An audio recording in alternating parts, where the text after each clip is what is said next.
So for the past 10 years, I've been using phones by Samsung or Apple, and yes, they've been flagship phones over $1,000. This is the first phone that I've had in the past decade that is from neither of those companies and that is at this price point. So with that being said, I am going to be comparing this phone to a lot of flagships that are double the price of this, even more than double, but the fact that a $400 phone can even have me comparing it to the big dogs is just insane. But first, I want to talk about the cons, because yes, the pros are obviously the style, the refresh rate, and all that good stuff, but where does this $400 phone fall short? And when it comes to this review, I'm not going to be talking too much about the specs of this phone, just because there are a lot of unboxings already that go over all the details and specs. My point of view is mainly how it's been after using this thing and how much I like it. The first con I want to talk about when it comes to this phone has to be this front screen right here. No, not the refresh rate, not how bright the display is,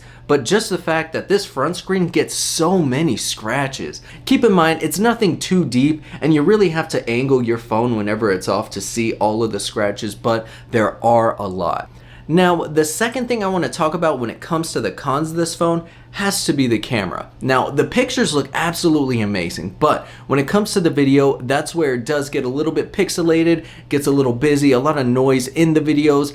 For example, this one right here, it's just a video of the city and you can see all the windows kind of have a little pixelation on them. I don't know, the videos just don't look as smooth compared to videos that I've taken on my iPhone or on my Samsung devices. But like I said, those phones are thousands of dollars and pretty much double, if not more than double, what this phone is. So the fact that this phone still gives you some really good quality videos and amazing pictures is really, really good. Here are some shots that I ended up taking on this phone. The one thing I also don't like is whenever you zoom in, for example with this picture with the apples and the oranges here, this is the main lens, and once I zoom in, the colors come out completely different. Honestly, if you're just using one lens, I think you should be fine. But if you do want to zoom in, you are going to get different colors compared to the main lens. Now, besides some of the video quality on here and then the inconsistency of the colors when changing the lenses, this camera is really solid. So those are the only two main cons that I've really noticed with this phone.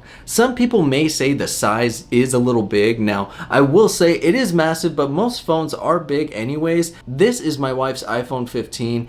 And this is it next to the Nothing phone, and honestly it's just slightly bigger. It's not too much of a difference, but if you do want a smaller phone, I wouldn't recommend this one, but it's not too overpowering. Now, one thing I did forget to mention when it comes to the cons of this phone has to be no eSIM. Now, I know with some of you guys, especially if you're traveling in and out the country a lot, that may be a factor that makes you not want to get this phone. But if you're someone who doesn't really travel out of the country all too much, this won't affect you. But if you do travel a lot, I would definitely pass on this phone right here. So now that I've talked about the cons, now is the pros and why I love this phone so much. But before we talk about the pros, I do want to talk to you about one of my favorite wallet brands right now, and that's Extra. Now, if you're in the market for a new wallet or you know somebody who is, I definitely think you should go with this brand right here, because they have changed the game when it comes to wallets. Not only does every wallet they have offer RFID protection, it's also very compact, looks super sleek, and it's extremely durable.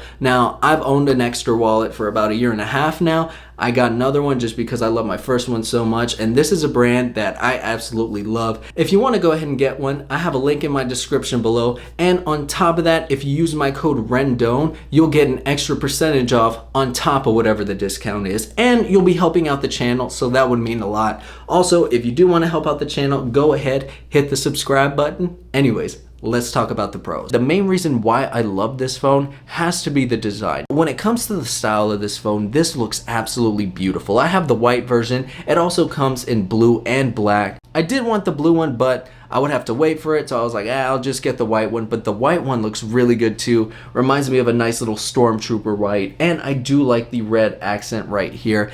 It's honestly not too thick. It's not really heavy at all. It still feels very premium and very durable. Now, I absolutely love the look and style of this phone, and that is one of my main pros here. I love how you have the little lights right here. They call them glyphs, and depending on what ringtone or what notifications you want, you can change the pattern, and it is completely up to you. So for example, this is my ringtone right now.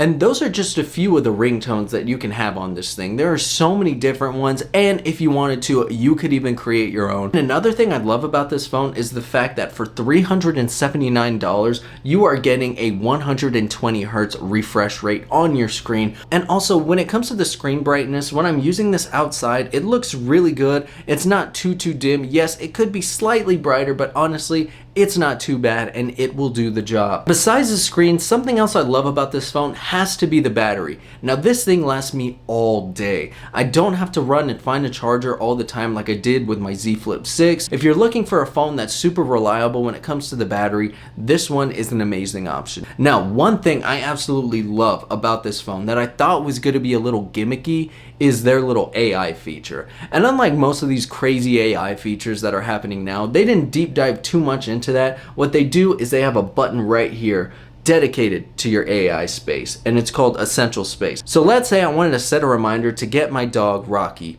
a haircut. All I gotta do is push this button and then talk to it. Watch this. Set a reminder for me at 6 p.m. to get Rocky a haircut today. And now that I did that, I set a widget on my home screen right here. So now whenever I open up my phone, it'll say, reminder to get Rocky a haircut at 6 p.m., which is honestly really cool. You can also see all the other notes you did just by going to the Essential Space app. It has everything that you've written in there, all your reminders, and everything that you need to do. So that is one of my favorite features on this phone, especially whenever I have ideas for content. Rather than writing it down, I just tell it to the Essential Space. I'm very interested to see what you think about this phone. For $379, would you go ahead and grab this phone? Let me know down in the comments below. Also, let me know your experience with this phone, if you have it, how you like it so far, or maybe something that I didn't mention that you completely hate or completely love about it.